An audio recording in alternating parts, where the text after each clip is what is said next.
Hi, all, and welcome to another episode of Sustaining Sustainability. My name is Chris Gassman. I'm the Senior Associate Director at the Center for Sustainable Business and am your host today. This week, I'm joined from Knoxville, Tennessee by Suzanne Shelton, CEO of the Shelton Group and now an ERM Group company.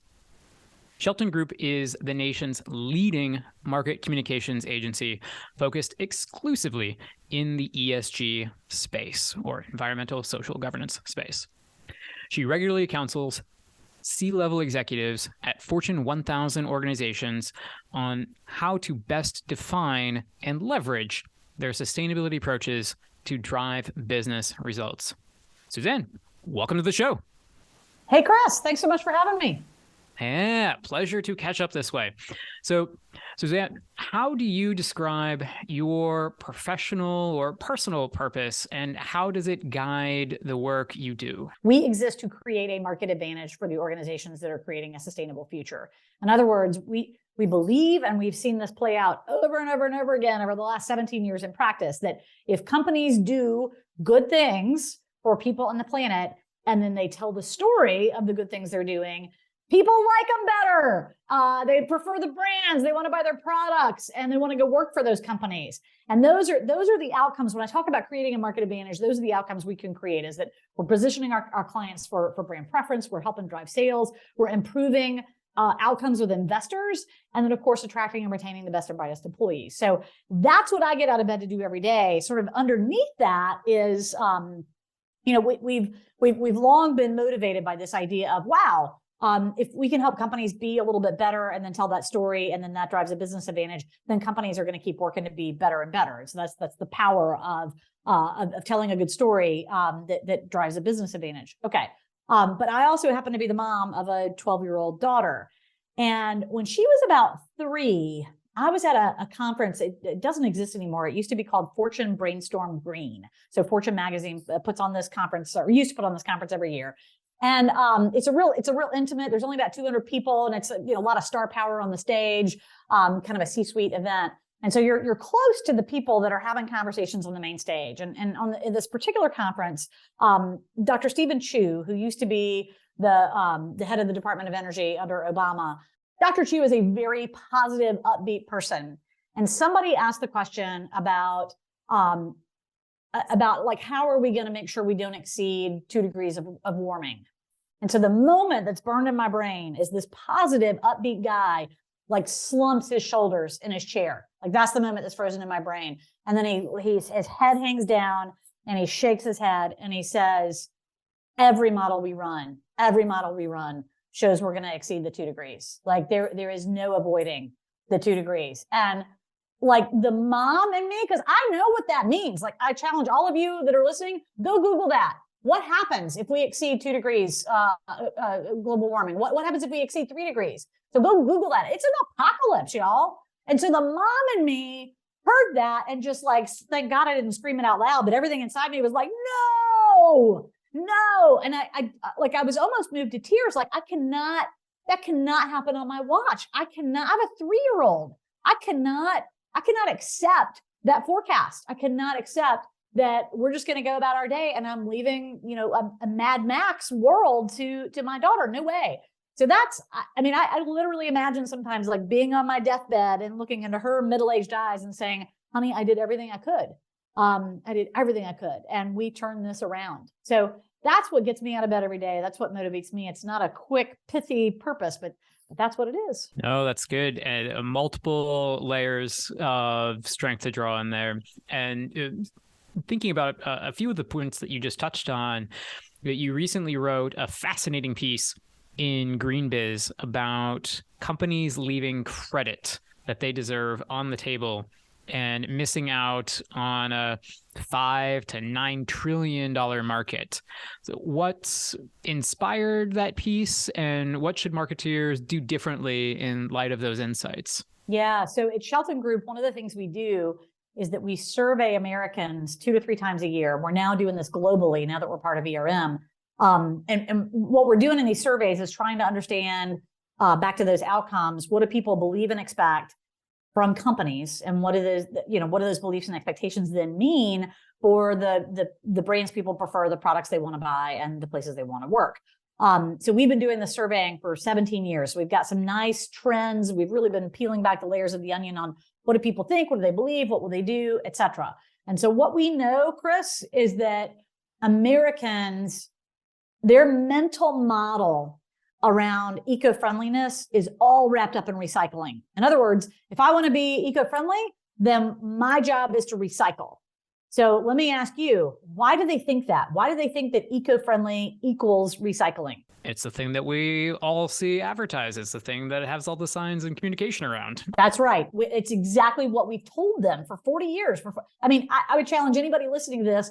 Next time you're at a grocery store, just walk down any shelf, pick up a product and flip it around and see if there's not a recycling symbol on it. I bet in any grocery store, there are 27,000 messages about recycling in one grocery store. Either there's a recycling symbol, or there's a message flat out telling you to recycle, or there's a message about recycled content. So this is what we've hammered, and we've totally abandoned the other two R's of reduce and reuse. We just go right for the jugular with recycling. So basically the message we've given people is, hey, you know what? If you recycle and we recycle, planet's going to be good. Is that true? No, it's not true. We cannot recycle our way out of climate change. So certainly recycling helps. It's a piece of the equation, but it is not the biggest piece of the equation. So the thing I'm on my soapbox about a lot lately is two things. A, companies are spending a ton of money to get to net zero, to set and hit their science-based targets. Like, companies are on it. Like, we got to reduce our greenhouse gas impacts, people. We got to do this. So they're on it. They're spending money on it, but then they're not talking about it. What they're talking about is recycling. And so thing one, they are not getting the credit they deserve for all this good work they're doing. But worse, and maybe more nefariously, thing two, they're perpetuating a false promise. That promise that, as long as we recycle, the planet's okay. We need to tell people the full story because A, it's all hands on deck. We need everybody to do their part. Just like one person can't solve climate change alone, neither can all the companies in the world. Like, we need the companies, the governments, the people, like, all hands on deck. So we need to motivate everybody to action, thing one, and then thing two, companies should be getting credit for it. And I can tease you that I would just before this call, I was going through some of our latest global insights with our VP of market research. And what I can tell you is, again, as kind of a tease, around the globe, and it's true for America as well, folks are generally worried about climate change. Like a high percentage of them believe it's real, it's happening. Sooner than later, folks are going to connect that last dot. Oh, I know climate change is a problem, and I know it's caused by greenhouse gas emissions. Then they're going to connect the dot to, oh my gosh, this is really bad for us. And then they are going to be looking to companies like, what are you doing? And I want to also be really clear. I think we should talk to people about recycling because we're still not getting all the material back that we should. A lot of stuff's going in the environment and a lot of stuff is going in the landfill that shouldn't be. So we do need to talk about recycling. But in addition, we need to talk about what we're doing on climate. So I think the thing for marketeers is, look at what the FTC is saying. Use that as your Bible. Use that as your guardrails. And whatever you do, let's not go all the way to the other extreme to green hushing, because that's happening with a lot of companies too, particularly companies that are based in the EU. There's a lot of fear that, oh my gosh, we're going to get sued for anything we say. And it's not true, y'all. It's just, you need to have a seasoned marketing team that understands that we can put claims out there as long as they're verified. Like, we can, if we put verified claims out there, we got the data for it, we're golden. And you can have those verified claims and build a nice, compelling, emotional story around them. So let's not go to green hushing. Let's just be clear that we've got verified claims and that they're aligned with the guardrails that are already being put out there by regulatory bodies. Very good. And so building on that then, so one topic in our recent Sustainable Business Forum on the customer sustainability interface was how to authentically communicate with customers of all types. So also including, the B2B and the B2G in ways that build relationships, right? So you wrote recently on this in The Buzz on Buzzwords. Mm-hmm. What insights came up in this report? Consumers understand the language of recycling. So terms like recycled, recyclable, they understand that language. They don't really understand so much the language of climate. I mean, some people do, but not, you have 60 to 70% that understand the words related to recycling, and you've got like 30% that understand words related to climate. So again, this is back to companies aren't using these words as much. We've heard about recycling and recycled content for 40 years. We've got to up our game and start making climate and greenhouse gas emissions and carbon footprint and net zero. Like, we've got to get these into the everyday vernacular so that people are comfortable with them, they understand them, and they feel better about the companies who are doing something on those fronts. We also learned, I think, some other interesting things is that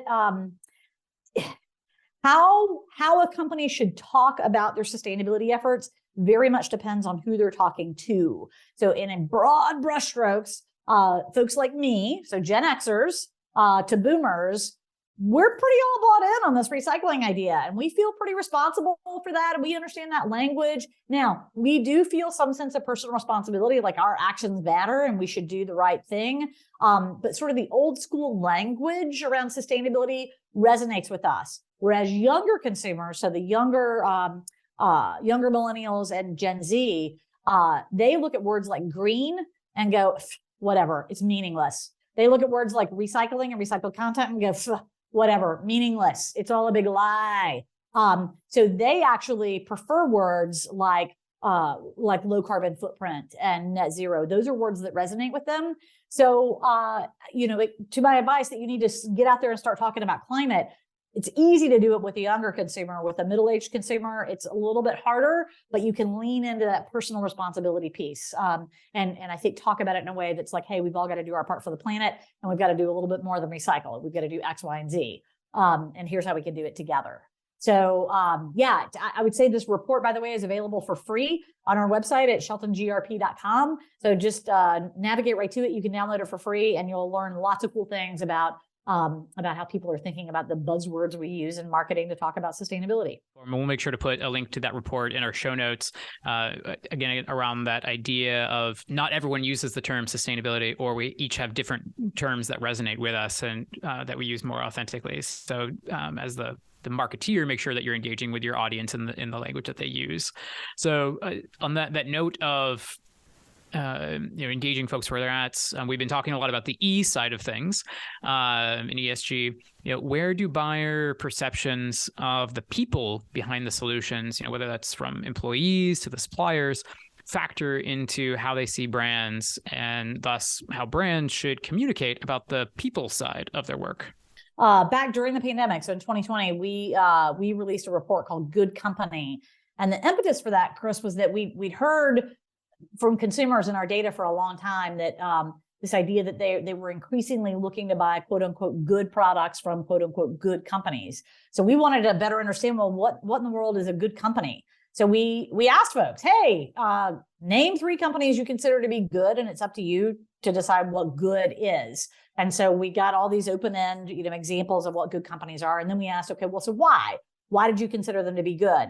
And then we did the flip side. So name 3 companies you consider to be bad, and why did you consider to be bad? And then a whole host of other questions. But what emerged out of that is the number one thing that people, sort of the number one attribute in terms of considering a company good when it comes to the ESG realm, is all about employee treatment. You're not going to consider a company good if they don't have good service, or, if they don't make a good product. But once you get past those things and you start to get into the E, the S, and the G, it's all about employees. In fact, when we give folks a list of, hey, which of these things should companies be doing for you to consider them good?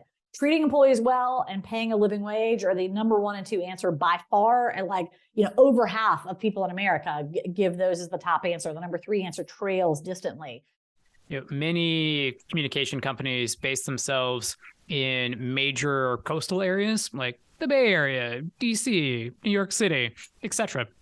How does locating your business in Tennessee help you spot different insights that helps your work on ESG and sustainability?